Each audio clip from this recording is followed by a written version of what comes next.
Everyone, welcome to drama one.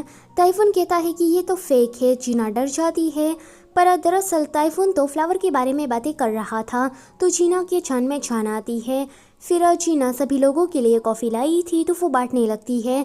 Typhoon कहता है कि कॉफ़ी के बीन भी एक प्रकार के गोबर से ही बनते हैं। ये जानकर जीना उसका मुंह बंद करवाने के लिए उसे भी एक कॉफ़ी का कप थमा देती है। आगे जीना बाहर थी एंड कहती है कि आज तो मैं बस पकड़ी ही जाती। टाइफून कहता है कि क्या पकड़ी जाती? वैसे ना आजकल यहाँ पर चूहे बहुत ही ज़्यादा आ गए हैं, इसलिए मुझे उसे पकड़कर माउंटेन पर भेजना है। जीना कहती है कि उसको पकड़ना क्या, सीधा उसे जहर देकर मार डालो। वो रस्सियों को पकड़कर कहती है कि ये क्या है? टाइफून कहता है कि हाँ ठीक कहा, तुम बस ऐसे ही पकड़े रहना। वो जीना की ओर बढ़ रहा था पर उसका पैर मुड़ जाता है एंड वो सीधा जीना के ऊपर गिर जाता है। अब ये दोनों ही रस्सियों से बंध जाते हैं। जीना के बाल टाइफून की पैंट की जिप में फंस जाते हैं एंड इसी तरह से ये लोग पूरी कंपनी में घूम रहे थे। बाद में ये लोग एलिवेटर में चढ़ जाते हैं। वहाँ पर जब भी एलिवेटर का दरवाज़ा खुलता था तो उन्हें देखकर सभी लोग शॉक ही हो रहे थे एंड हर बार ये लोग उन्हें समझाने की ट्राई कर रहे थे कि आप लोग जिस तरह से समझ रहे हो ऐसा कुछ भी नहीं है। एक पल तो ऐसा भी आ जाता है कि ये लोग इस बात को समझाते समझाते थक जाते हैं। फिर ये लोग ग्राउंड एरिया में आ जाते हैं। वहाँ पर मेड थी। जीना उसे देखकर कहती है कि प्लीज़ मेरी मदद करो, कि तुम्हारे पास कैंची है तो जल्दी से इसे काट डालो। जीना कहती है कि तुम क्या पागल हो, तुम इसे काटने की बात कर रही हो? मिस्टर पनौती की जिंदगी पूरी इस पर टिकी है। जीना कहती है कि छोड़ो, मैं ही ये काम कर देती हूँ। अब टाइफून तो डर जाता है क्योंकि उसे ऐसा लग रहा था कि जीना उसके मेन पार्ट को काटने वाली है। जीना खुद के बाल काटती है एंड इसी चक्कर में उसकी एक ईयररिंग नीचे गिर जाती है। जीना गुस्सा होकर वहाँ से जाने वाली थी तो टाइफून उसकी ईयररिंग उठाकर उसे देने के लिए जाने लगता है। तो जीना तो इस बार बहुत ही ज़्यादा गुस्सा हो जाती है। वो कहती है कि देखो मिस्टर, तुम्हारे और मेरे बीच में कुछ भी नहीं है, समझे? आगे जीना अपने काम पर वापस चली जाती है। हाइमी के साथ जीना को समझाया जा रहा था कि उसे इस कंपनी में किस तरह से काम करना है एंड उसे बाकी एम्प्लॉय से भी इंट्रोड्यूस कराया जाता है। ये थी मैनेजर ओह एंड ये है होंग आर्ट डायरेक्टर, ये है आयंग, ये भी एक आर्ट डायरेक्टर ही है। टाइफून अपने घर में उसी ईयररिंग को कचरे के डिब्बे में फेंकने जा रहा था पर वो बस ट्राई ही कर रहा था। वहाँ पर उसके दोनों दोस्त आ जाते हैं। लड़के का नाम था सांबा और लड़की का नाम था सूजी। टाइफून उन दोनों से कहता है कि एक लड़की के बाल यहाँ पर फंस गए और इसी चक्कर में उसका ईयररिंग भी नीचे गिर गया। अब मैं सोच रहा हूँ कि मैं इसको फेंक दूँ या फिर नहीं, क्योंकि उस लड़की ने मुझे कहा कि अब हमारे बीच में ऐसा कोई भी रिश्ता नहीं रहा। तो सांबा कहता है कि ऐसी बात है तो तुमने इस चीज़ को रखा ही क्यों है, जल्दी से इसे फेंक दो। टाइफून कहता है कि मैं फेंकना तो चाहता हूँ पर मैं ऐसा नहीं कर पा रहा हूँ। तो सूजी कहती है कि तुम्हारे मन में उसके लिए कोई फीलिंग्स है? तो वो कहता है कि फीलिंग्स, हाँ फीलिंग्स है मेरे मन में। सूजी उसे कहती है कि तो तुम उसे पसंद करते हो? सांबा कहता है कि पसंद और टाइफून जैसा लड़का, नो वे, ये इम्पॉसिबल है। अगले दिन कंपनी में मैनेजर ओ इन दोनों को लेकर कहीं जा रही थी तो ये दोनों ही पूछ रही थी कि हम कहाँ जा रहे हैं। तो मैनेजर ओ कहती है कि कमर्शियल शूटिंग साइट पर। फिर वो अपना कार्ड देते हुए कहती है कि जल्दी से 30 कप कॉफ़ी लेकर आओ। इसमें भी ये दोनों कंपटीशन कर रही थी कि कौन पहले 30 कप कॉफ़ी लेकर आता है। ये लोग जब शूटिंग साइट पर पहुंच जाते हैं तो मैनेजर ओह उन्हें देखकर कहती है कि खड़ी क्या हो, जल्दी से कॉफ़ी बांटना शुरू कर दो। तो इसमें भी ये लोग कंपटीशन करना स्टार्ट कर देती है एंड इसी चक्कर में मॉडल पर गर्मा गर्म कॉफ़ी गिर जाती है। हाइमी तो सीधा ब्लेम जीना पर डाल देती है and manager oh and director दोनों ही जीना को डांट रहे होते हैं एंड कहते हैं कि अब हम क्या करें, मुझे 1 घंटे के अंदर इस स्टूडियो को खाली भी करना है क्योंकि मैंने इसका इतना ही भाड़ा भरा है। वहाँ पर डायरेक्टर कांग आता है और कहता है कि तुम्हारे पास टाइम नहीं है तो क्यों ना तुम इन दोनों के ही पैर में से किसी को चूज़ कर लो। डायरेक्टर कहता है कि हाँ ये आइडिया तो अच्छा है। बाद में ये इन दोनों के पैर को देख रहा था एंड हाइमी के पैर को चूज़ कर लेता है। वो कहता है कि इसके पैर अच्छे हैं। फिर हाइमी को मॉडल बना दिया जाता है एंड उसका शूटिंग चल रहा था। हाइमी ठीक तरह से नहीं कर रही थी तो डायरेक्टर कहता है कि देखो तुम्हें थोड़ा सेक्सी एक्ट करना है। डायरेक्टर कांग का ध्यान तो पूरा जीना पर ही जा रहा था क्योंकि वो उल्टी सीधी हरकतें कर रही थी। यहाँ पर हाइमी जब सेक्सी एक्ट करने के लिए जाती है तो उसका पैर क्रैम्प हो जाता है। जीना उसके पास आती है एंड उसके पैर की मसाज करने लगती है। ये सीन यहीं पर ही कट होता है। अगले सीन में हम देखते हैं कि जीना और हाइमी दोनों ही आ रहे थे डायरेक्टर कांग की ऑफिस में। डायरेक्टर कांग उसे कहता है कि देखो आज तुमने काफ़ी ज़्यादा मेहनत की है। सभी लोग शुरुआती दिनों में फेल ही होते हैं, पर यही फेलियर उसे हिम्मत देता है एंड उसे कड़ी मेहनत करने पर मजबूर कर देता है एंड इसी तरह से वो लोग सक्सेसफुल बनते हैं। जीना उसकी बातों को सुनकर उसे देखने लगती है तो कांग कहता है कि हेलो जीना, तुम ठीक तो हो ना। तो जीना को थोड़ा होश आता है। फिर डायरेक्टर कांग कहता है कि मैंने तुम दोनों को इसीलिए यहाँ पर बुलाया है क्योंकि कंपनी की एनिवर्सरी पार्टी आने वाली है। जीना को कुछ भी समझ में नहीं आ रहा था तो वो बाद में हाइमी से पूछ लेती है। हाइमी उसे कहती है कि पार्टी में कुछ नहीं करना होता है, बस तुम्हें सभी लोगों को एंटरटेन करना होता है। जीना अब रेस्टोरेंट में मालसू का इंतजार कर रही थी।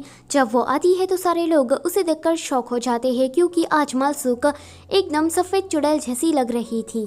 जीना मालसूक से हर बात शेयर करती थी तो मालसूक कहती है कि अच्छा तो तुम्हें एनिवर्सरी पार्टी में मैजिक शो करना है। जीना कहती है कि सिर्फ शो ही नहीं करना है, मुझे जीतना भी है। मालसूक कहती है कि अच्छा तो मैं तुम्हारा काम कर दूंगी पर उसके बदले में तुम्हें कुछ करना होगा। जीना कहती है कि क्या, तो वो कहती है कि मुझे एक इमिटेशन बैग चाहिए। अगले दिन ताइफून जोकर बनकर कहीं जा रहा होता है। जीना भी उस इमिटेशन बैग को लेने के लिए जा रही थी तो ताइफून देखता है कि कुछ लोग जीना को किडनैप करके कहीं ले जा रहे हैं। वैसे इमिटेशन चीज़ें खरीदना इलीगल होता है तो जीना इन लोगों के साथ जा रही थी। ताइफून उसके पीछे जा रहा था एंड जीना चिल्ला रहा था। वो तो पुलिस को कॉल भी कर देता है।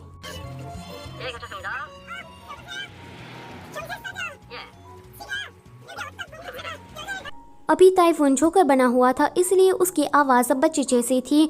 वो पुलिस को कॉल करता है, कहता है कि कोई एक वुमन को किडनैप करके ले जा रहा है। पुलिस वाला कहता है कि देखो बच्चे, मजाक मत करो। पुलिस वाला कॉल कट कर देता है तो ताइफून फिर से पुलिस वाले को कॉल करता है। इस बार पुलिस वाला गुस्सा हो जाता है और कहता है कि ये कौन है बच्चा जो कि हमें परेशान कर रहा है, लगता है कि हमें उसे पकड़ना होगा। ताइफून जीना की गाड़ी के पीछे जा रहा था। पुलिस की गाड़ी ताइफून का पीछा करने लगती है एंड इसी तरह से ये लोग पूरे सोल सिटी में घूम रहे थे। जीना की कार के पीछे ताइफून भाग रहा था एंड ताइफून के पीछे पुलिस पड़ी थी। थोड़ी देर के बाद वो लोग ताइफून को पकड़ लेते हैं। ताइफून को पकड़ने के बाद वो लोग बस जाने ही वाले थे कि वो लोग उस इमिटेशन बैग को देख लेते हैं। अगले सीन में ये सभी लोग पुलिस स्टेशन में होते हैं। पुलिस वाला ताइफून की तारीफ कर रहा था पर ताइफून का ध्यान जीना पर था। जीना कुछ कर रही थी। जब वो अपना चेहरा दिखाती है तो ताइफून डर जाता है। जीना पुलिस वाले से कहने लगती है कि मैं इस जोकर के साथ हूँ। पुलिस वाले को यकीन दिलाने के लिए वो जोकर जैसा डांस भी करने लगती है। आगे पुलिस वाले उन दोनों को छोड़ देते हैं। जीना बाहर आकर कहती है कि कौन हो तुम और मेरे पीछे क्यों पड़े हो, पर देखो मैं तुम्हें माफ़ कर देती हूँ पर यह बात तुम किसी को भी नहीं बताओगे। ताइफून कहता है कि जीना ये मैं हूँ। जीना उसे देखकर शॉक हो जाती है एंड वहाँ से भागने लगती है। वो तो बेचारी इतना शॉक थी कि रास्ते में गिर जाती है। ताइफून देखता है कि जीना का यह रिंग फिर से गिर गया है तो वो उसे उठा लेता है एंड पहले वाले के साथ रख देता है। अगले दिन कंपनी में सभी लोगों को सोया सॉस दिया जाता है। डायरेक्टर कांग कहते हैं कि यही है तुम्हारा नया आइडिया और वो दोनों इंटर्न को यानी कि हाइमी और जीना को कहता है कि नेक्स्ट मीटिंग में मुझे तुम्हारा कोई अच्छा आइडिया चाहिए। हाइमी सभी लोगों से कहती है कि आज तुम लोगों ने काफ़ी मेहनत की है तो आज का ट्रीट मेरी तरफ से होगा। आगे ये सभी लोग लंच कर रहे थे, वहाँ पर वही इमिटेशन बैग वाली लड़की आ जाती है। जीना उसे देखकर उसे ना पहचानने का नाटक करने लगती है पर वो लड़की जीना से बातें करने लगती है एंड ऐसे जताती है जैसे कि जीना को वो कोई महंगा बैग बेच रही हो। सभी लोग बातें करने लगते हैं कि मैंने सुना है कि इंटर्न में से कोई अमीर फैमिली से बिलोंग करता है। जीना कहती है कि ऐसी बात नहीं है पर एम्प्लॉयज़ कहने लगते हैं कि देखो तुम अगर रिच फैमिली से हो तो तुम्हें ये बात हमसे छुपानी नहीं चाहिए। ये सुनकर जीना भी उसे सच नहीं बता पाती। चेयरमैन ताइफून से मिलने के लिए आते हैं क्योंकि वो उसके अंकल थे। अंकल तो ताइफून से ठीक तरह से बात कर रहे थे पर ताइफून वो थोड़ा हेजिटेशन फील कर रहा था। लगता है कि ताइफून अपने अंकल से किसी बात को लेकर नाराज़ है या फिर उसे अपने अंकल पसंद ही नहीं है। जीना कंपनी के बाहर सोच रही थी कि वो नेक्स्ट मीटिंग में कौन सा आइडिया लेकर आए। उसके पास डायरेक्टर कांग आता है एंड उसे कॉफ़ी ऑफर करता है तो वो कहती है कि थैंक यू।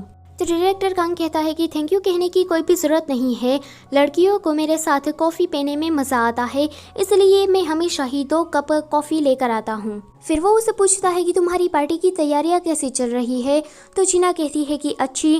तो डायरेक्टर कांग कहता है कि अच्छा ही करना, जो तुमने इंटरव्यू में किया उससे तो अच्छा ही करना। हाइमी उन दोनों को दूर से बात करते हुए देख लेती है तो उसे जलन होने लगती है। जीना को मालसुक का मैसेज आता है तो वो मैजिशियन से मिलने के लिए चली जाती है। वो कहता है कि वेलकम, पर तुम्हें मुझसे बात करने से पहले मुझे पैसे देने होंगे। तो जीना उसे पैसे दे देती है। आगे इनका मैजिक शो स्टार्ट हो जाता है। यहाँ पर हाइमी भी पार्टी के लिए डांस प्रिपेयर करने वाली थी, पर उसका डांस देखकर डायरेक्टर कांग कहता है कि देखो, तुम्हें इतनी मेहनत करने की कोई भी ज़रूरत नहीं है। हाइमी सच में कुछ करना चाहती थी, पर डायरेक्टर कांग की बातें सुनकर उसे अच्छा नहीं लगता।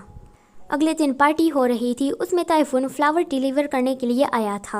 हाइमी जब जीना को देखती है तो उसे याद आता है कि कैसे ही चूले जीना के साथ बात कर रहा था, इसलिए वो इसी जलन के मारे मैजिशियन की ड्रिंक में लैक्सेटिव मिला देती है। उसके बाद तो वो जादूगर बार बार टॉयलेट जा रहा था।